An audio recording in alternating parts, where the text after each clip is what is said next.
Atenção, vai começar agora uma teleaula de tratamento de superfícies do curso profissionalizante. Este módulo tem um total de 10 aulas. Hoje você vai assistir a teleaula número 8. Bons estudos!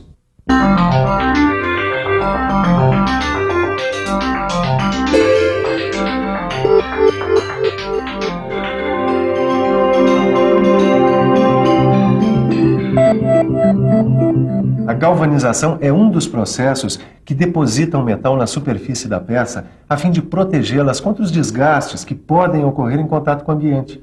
A corrosão é apenas um desses desgastes. Este é o assunto da nossa teleaula de hoje. Dá só uma olhada.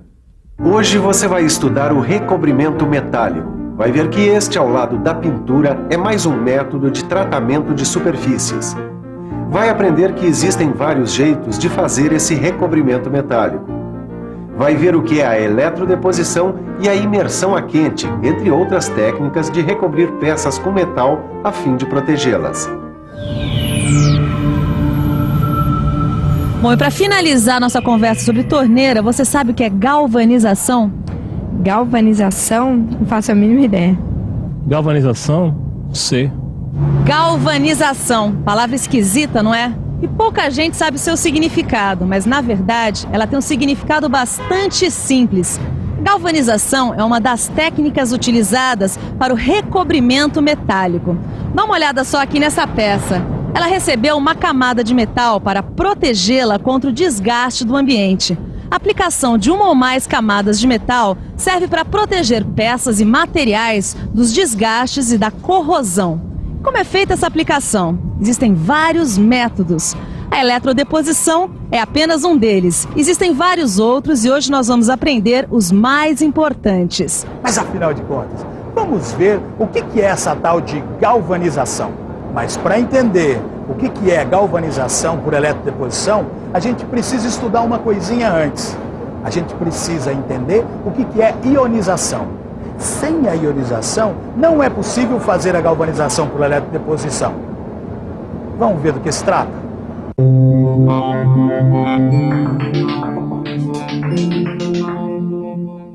Para entendermos o que é ionização, precisamos saber o que acontece com um sal, por exemplo, o cloreto de cobre, quando se dissolve em água.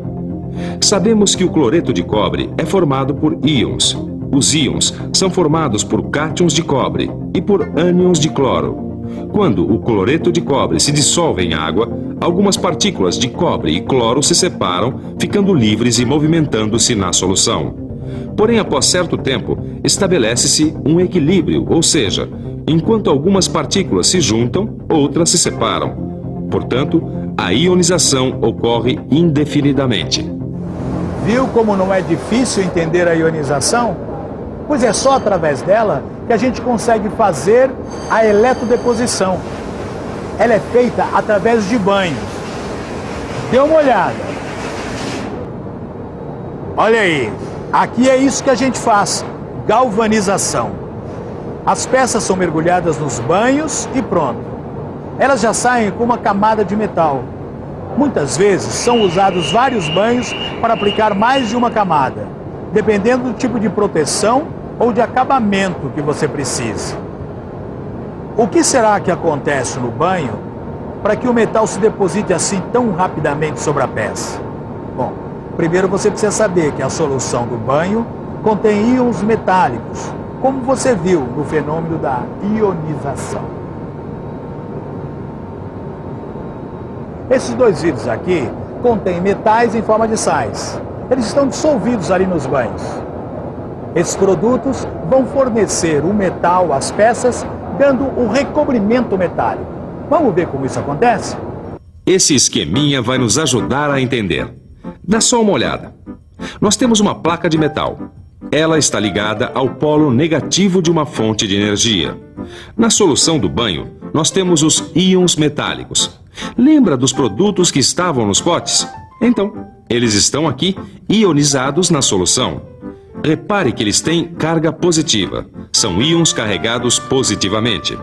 A nossa placa de metal está ligada ao polo negativo de uma fonte de energia. Portanto, ela está carregada negativamente. Aí ficou fácil.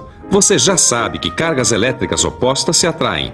Os íons positivos são atraídos para a placa e as cargas negativas que estão na placa neutralizam esses íons. Quando isso acontece, aquele produto que você viu volta a ser metal, formando uma camada na placa. É isso aí. É mais ou menos isso, em linhas gerais, o que acontece na eletrodeposição metálica. Como você reparou, a fonte de energia é muito importante nessa operação.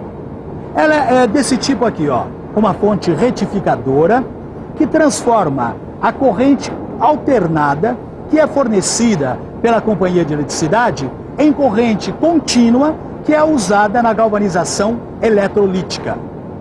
Sem dúvida a galvanização é o mais indicado para fazer o tratamento dessa superfície. Bom, você está dizendo, Ananias, para mim tá tudo bem. Mas é o mais indicado sim. Agora só falta a gente definir o metal que a gente vai usar para fazer o banho. Uma coisa importante de saber é que a solução onde são mergulhadas as peças, ela varia de acordo com as necessidades técnicas. E dependendo delas, você vai ter um banho com essa ou aquela solução. Ultimamente os técnicos têm tentado principalmente os banhos com ligas de zinco e níquel. Isso porque esse tipo de banho é pouco poluente e dá uma boa proteção contra a corrosão dos metais. Agora, o mais comum ainda é aquele que mistura zinco e cianeto. Já sei, Ananias. Esse banho de zinco e cianeto faz parte de um grupo de banhos usado para galvanização, chamado de processo de zincagem eletrolítica. É isso mesmo. Além do banho com zinco e cianeto, fazem parte desse grupo os banhos com zinco ácido à base de cloretos e com zinco alcalino, sem cianeto. Agora, falando assim, eu sei que parece muito complicado, mas não é. Depois dessa teleaula, você dá uma boa olhada no seu livro de estudos e lá você vai encontrar tudo muito bem explicadinho. Até porque o que nos interessa mesmo é apenas um desses banhos. O primeiro que a gente falou, o banho com zinco e cianeto. Esse é o mais comum. Os outros dois são processos mais caros e mais sensíveis a impurezas e por isso mesmo muito pouco usados. Agora, vamos ver como é que a gente prepara esse banho. Primeiro a gente seleciona a fórmula e pesa o material que vai ser usado. A seguir, a gente coloca a água no tanque até a metade. Adicionamos soda cáustica e agitamos. Agora é a vez de colocarmos o cianeto de sódio, que é um tipo de sal. Novamente agitamos a água para dissolver o cianeto. Aí é hora de colocar o óxido de zinco, aos poucos, agitando sempre. Este produto aqui é o purificador. Depois de colocá-lo, a gente precisa esperar 2 horas. Depois de 2 horas, o último ingrediente do banho, o abrilhantador. Bom, aí o banho está pronto. Agora é preciso limpar a peça que vai ser galvanizada. Agora é só colocar a peça no banho com a ajuda de um suporte de metal que vai servir de ligação entre a peça e o polo negativo do retificador. Este suporte deve ser de cobre, já que o cobre é um ótimo condutor de eletricidade. Pronto! A peça já está recoberta por uma camada de zinco, protegida contra vários desgastes provocados pelo ambiente. É isso aí, em linhas gerais, é assim que a coisa acontece. Como você deve ter percebido, a eletricidade desempenha um papel fundamental nesse processo. Mais do que a eletricidade, é a corrente elétrica. E quando a gente fala em corrente elétrica, a gente logo lembra de amperagem. E aí está um ponto crucial para a boa eletrodeposição. A escolha da amperagem. Nós estamos numa fábrica de metais sanitários que usa galvanização eletrolítica em praticamente todos os seus produtos. Vamos conversar agora com um especialista em eletrodeposição. Oi, o que determina o valor da amperagem no processo de galvanização eletrolítica? Esse valor, ele depende da forma e da área da peça a ser galvanizada. É claro que depende também do tipo de banho a ser utilizado no processo. No caso do zinco, o zinco com cianeto, ele utiliza 2 amperes por decímetro quadrado de área de peça. Obrigada. O banho com zinco é realmente o mais comum. Ele é eficiente na proteção do aço contra a corrosão. Só que o zinco é corroído pela atmosfera, então ele precisa de uma proteção adicional. Aí que entra a cromatização, que é um pós-tratamento da camada depositada na peça. E é isso que está acontecendo aqui. Depois de passarem pelo banho de zinco, as peças são mergulhadas numa solução de cromato. E essa cromatização é que dá a aparência final das peças. No caso dessa peça aqui, por exemplo, dependendo da composição do banho, é que a gente vai obter cores até diferentes. Agora, a quantidade de material dissolvida no banho tem que estar na medida certa para a gente obter um bom resultado. Quem vai explicar isso direitinho para a gente é o Marcelo, que é professor do Senai. Por favor, como é que a gente sabe se as quantidades estão certas? Bom, aí existe o que a gente chama de controle do banho. São feitas análises em laboratório para determinar as quantidades de cada material. No caso do banho de zinco, são determinados os teores do zinco, do cianeto de sódio e da soda cáustica, sempre mantendo-se um padrão de qualidade. E aí a qualidade da peça está garantida, é isso? Ela só vai estar garantida mesmo depois de serem feitos testes com câmeras que simulam atmosferas altamente corrosivas. Então o que acontece? O tempo que a peça fica dentro da câmera sem ser corroída, dá pra gente ter uma ideia do tempo de vida útil que ela vai ter no ambiente. Quer dizer então, Benê, que o método de revestimento mais comum é mesmo o zinco? É o mais comum. Tanto é que existe mais um método de deposição de zinco sobre as peças, além da eletrodeposição. Esse método é chamado revestimento por imersão a quente. Como na eletrodeposição, tudo começa pela limpeza da peça que vai ser tratada. Dá uma olhada. O técnico está fazendo o desengraxamento e a decapagem da peça com a ajuda do ácido clorídrico. Essa limpeza é para deixar a peça livre de gorduras e possíveis pontos de ferrugem que já podem estar nela. Agora, ele mergulha a peça numa solução de cloreto de amônio. Esse processo se chama fluxagem. Finalmente, a peça é mergulhada no zinco. Nesse caso, o zinco está fundido. A peça fica aí por um período para que se deposite a camada de zinco.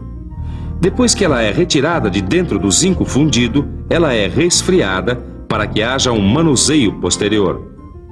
Se você reparou bem, você notou que no revestimento por imersão a quente, a gente não usa eletricidade. Lembra como ela é importante na eletrodeposição?